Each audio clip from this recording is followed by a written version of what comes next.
आज जो मेरी ये वीडियो है और इसमें जो आप अडर देख रहे हैं, ये एक इंडिजिनस ब्रीड का अडर है। और ये जो गाय आप अभी देख रहे हैं ये गिर गाय है, लेकिन ये वो गिर गाय नहीं है जो भारत के गुजरात से बिलोंग करती है। ये वो गिर गाय है जो भारत से इंपोर्ट किए गए सांडों से पैदा हुए जेनेटिकली डेवलप्ड ब्रीड गिर है जो ब्राज़ील ने अपने यहाँ डेवलप किया है। तो आप इसको कह सकते हैं कि ये ब्राज़ीलियन गिर है। और देखिए इनकी जो दूध देने की क्षमता है वो 35-40 लीटर, कभी कभी तो 50 और 60 लीटर तक है। और जो ब्राज़ील का जो डेयरी की इकोनॉमी डेवलप हुई उसमें इस ब्रीड का बहुत महत्व रहा है।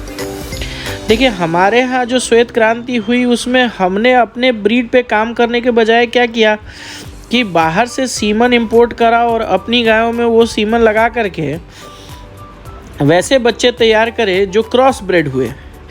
और चूंकि बाहर की वो जो ठंडी प्रदेशों की गाय थी तो हमारे यहाँ उन गायों के साथ वो सारी बीमारियाँ आई जो ठंडे प्रदेशों में उन गायों को होती थी, या वो गर्मी झेलने में उस तरीके से सक्षम नहीं थी। अब नतीजतन जो है हमारे यहाँ गायों के ब्रीड में बहुत सारी बीमारियाँ और ये बहुत सारे रोगों का प्रचलन चल पड़ा। और आज के डेट में जो अपने यहाँ हालात हैं, आप किसी भी गांव में चले जाए, पंजाब या राजस्थान में तो थोड़ा अभी भी देसी और विदेशी दोनों के बीच में कुछ डिफरेंस है। एंड बिहार यूपी का जो एरिया है वहाँ पे आपको ज़्यादातर मिक्स ब्रीड काऊ ही मिलेगी।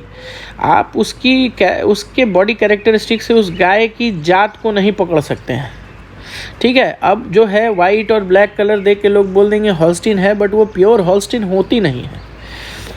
और खैर ये छोड़िए, अपनी देसी गाय पे अगर बात करते हैं तो बहुत लोग इस बात का विरोध करते हैं कि हमें ब्राज़ील के गिर गायों का सीमन नहीं लेना चाहिए क्योंकि वो हमारे ही सीमन को हमको बेच रहे हैं, ये फला ढेका।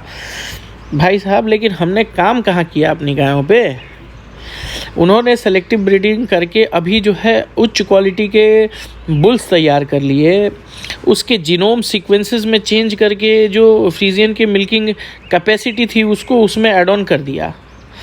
अब उनके पास एक ऐसी गिर काऊ उपलब्ध है जो ज़्यादा मिल्क दे सकती है।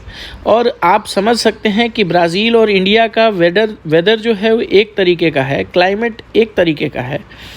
तो क्यों नहीं हम उन गिर गायों के सीमन या एम्ब्रियो को यहाँ मंगाएं और अपनी गायों में दे करके अपने यहाँ के नस्ल सुधार को दोबारा से देसी गायों की ओर ले चलें। और जब काम हो चुका है कहीं तो उसके ऊपर फिर से शुरुआत करने से बेहतर है कि उसको एक्सेप्ट किया जाए। देखिए इस मुद्दे पे मैं अपने यहाँ भी एम्ब्रियो ट्रांसप्लांट कराने जा रहा हूँ। इसके लिए मेरी बातचीत हो रखी है ABS कंपनी से। इसमें 3.5-4 लाख रुपए का मेरे को खर्च आएगा 10 गायों में ET कराने में। और अगर सब कुछ सही रहा तो अगले 2 से ढाई सालों में मेरे पास 35 से 40 लीटर की गिर गायें तैयार होंगी। और अगर यह प्रयोग मेरा सफल रहा तो आगे चल के मैं अपने पूरे के पूरे हर्ड को जो है हॉल्स्टीन फ्रीजियन से कन्वर्ट कर दूंगा गिर में। और इसमें मुझे कोई शर्म नहीं है, और इसमें मुझे ये नहीं कहीं भी ये है कि ब्राज़ील से मैं क्यों इंपोर्ट कर रहा हूँ और ये कर रहा हूँ। देखिए अच्छे नस्ल की दूध देने वाली गाय अगर आपको प्राप्त हो रही है तो ये काम अच्छा है।